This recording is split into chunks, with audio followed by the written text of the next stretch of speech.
Hello বন্ধুরা, আশা আমার পক্ষ থেকে সবাইকে আন্তরিক অভিনন্দনের শুভেচ্ছা জানিয়ে শুরু করলাম আজকে নতুন একটি পর্ব নিয়ে। বন্ধুরা, অনেকেই প্রশ্ন করেছে যে পুকুর ছাড়া হাঁস পালন করা যাবে কিনা, এই নিয়ে বিস্তারিত আলোচনা করব এই ভিডিওর মাধ্যমে। তো আপনারা ভিডিওটি শুরু থেকে শেষ অবধি দেখার পর যদি ভালো লাগে অবশ্যই লাইক কমেন্ট শেয়ার করবেন, এবং আমাদের চ্যানেলে যদি নতুন হয়ে থাকেন অবশ্যই চ্যানেলটিকে সাবস্ক্রাইব করবেন, কারণ নিত্য নতুন ভিডিও পেতে আপনাকে চ্যানেলটি সাবস্ক্রাইব করতেই হবে। যাই হোক বন্ধুরা, কথা না বেরিয়ে ভিডিওটি শুরু করলাম, আপনারা শুরু থেকে A to Z দেখবেন। তো বন্ধুরা, এবার আপনারা দেখবেন যে সেই শেড ঘরের মধ্যে কি করে বাচ্চাগুলো আমরা রাখি। আপনারা অবশ্যই ভিডিওর শুরু থেকে শেষ অবধি ভালো করে দেখবেন। যাই হোক, আপনারা দেখতে পারলেন যে এর আগে কিন্তু যে বাচ্চাগুলো গেলো সেগুলো কিন্তু বড় সাইজের, একটু এগুলো কিন্তু ছোট সাইজের। এই বাচ্চাগুলোর বয়স কতগুলো চলছে 15 দিন 16 দিন, আর কতগুলো চলছে আপনার 26 থেকে 28 দিন। তো যেগুলো বাচ্চার অ্যাকচুয়ালি 26 থেকে 28 দিন, সেগুলোর কিন্তু ওয়েট 500 গ্রাম প্লাস হয়ে গেছে, এবং এগুলোর ওয়েট মোটামুটি 250 থেকে 300 গ্রাম হয়ে গেছে। তো আপনারা দেখতে পাচ্ছেন সেই শেডগুলোর মধ্যে কিন্তু বাচ্চাগুলো শেডের মধ্যে যে আমরা গর্ত করে পানি দিছি, সেই পানির মধ্যে কিন্তু বাচ্চাগুলো খেলতে আছে, এবং এই খেলার সাথে সাথে কিন্তু ওদের খাওয়ানোর যে ব্যবস্থা কিন্তু আমরা সেখানে রাখছি। এবার যে বর্তমান ওয়েদার চলছে, বিশেষ করে এই 2 থেকে 3 দিন থেকে যেভাবে গরম চলছে, এই গরমের ক্ষেত্রে কিন্তু হাঁসের বাচ্চাকে মানে বিশেষ করে যেগুলো 1 সপ্তাহ পার করবে, 10 দিন 12 দিন পার করবে, সেগুলিকে কিন্তু পানিতে দেওয়া আবশ্যক। কারণ কি, ওরা যখন পানিতে খেলতে পাবে তখন কিন্তু ওদের গ্রোথটা খুব দ্রুত হবে। এবার গ্রোথটা যখন হবে, ওর শরীরটা ফিট থাকবে। তো ব্যাপারটা হচ্ছে এখানে এই শেডটার মধ্যে আপনারা দেখতে পাচ্ছেন প্রায় আনুমানিক 400 প্লাস বাচ্চা কিন্তু আমরা রাখছি। সেটা 2টা ক্যাটাগরিতে বা 2টা ধাপে আছে। তো এইভাবে এগুলোকে কিন্তু আমরা ওই দিনে 2বার খাবার দিব। এবার এই ছোট বাচ্চাগুলো যেগুলো আপনারা দেখতেছেন এখন, এগুলো বাচ্চাকে কিন্তু আমরা শুধু ফিট খাওয়াবো, এবং পরবর্তী যে বড় বাচ্চাগুলো আছে সেগুলোকে কিন্তু আমরা লাউ শেখার পাতা, কুমড়ো শেখার পাতা, বা আমরা যে খাবারটা তৈরি করি এর আগে ভিডিওতে আমরা যেগুলো আপলোড করছি সেই সিস্টেমে কিন্তু এদেরকে আমরা খাওয়াতে দেবো।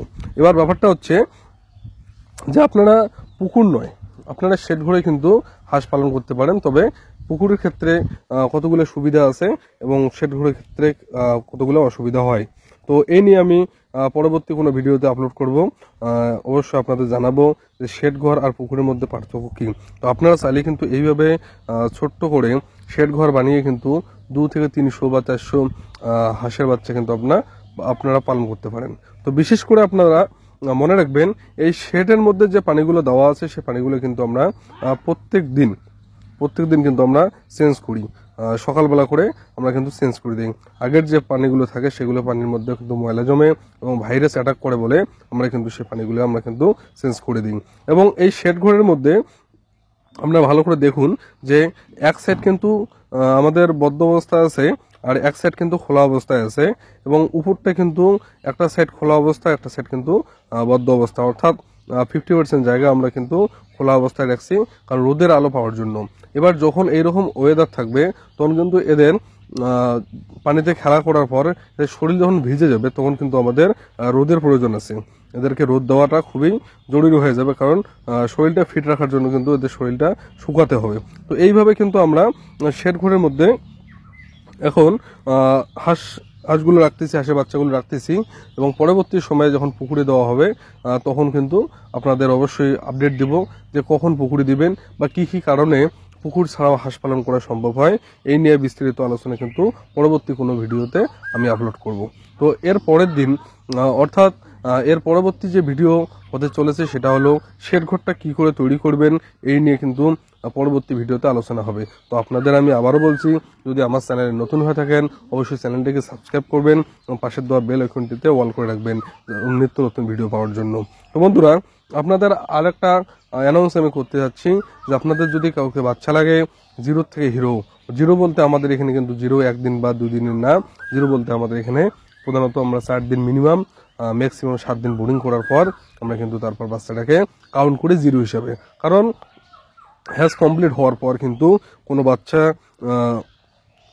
বয়সটা 0 থাকে না বলেই ঠিকই, কিন্তু ওদের যে লালন বা পালন করার জন্য যে সিস্টেমটা তৈরি করা হয় সেটা কিন্তু 7 দিনের মধ্যে ওদের কোনো বাহ্যিক পরিবর্তন আমরা দেখতে পাই না, বা ওদের কোনো খাবার সম্পর্কে কোনো ধারণা ওদেরকে বোঝা যায় না, তাই আমরা কিন্তু জিরো হিসেবে 7 দিন বা 4 দিনের মধ্যে আমরা কিন্তু জিরো হিসেবে কাউন্ট করে থাকি।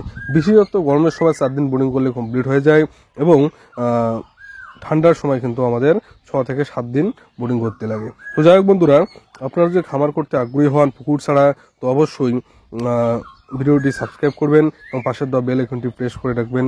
চ্যানেলটিকে সাবস্ক্রাইব করে ভিডিওটিতে লাইক কমেন্ট করে এবং বন্ধুদের শেয়ার করে দেওয়ার সুযোগ করে দেবেন। তো যাই হোক বন্ধুরা, আপাতত আমি বেশি কিছু বলছি না, সঙ্গে থাকার জন্য আপনাদের অসংখ্য ধন্যবাদ।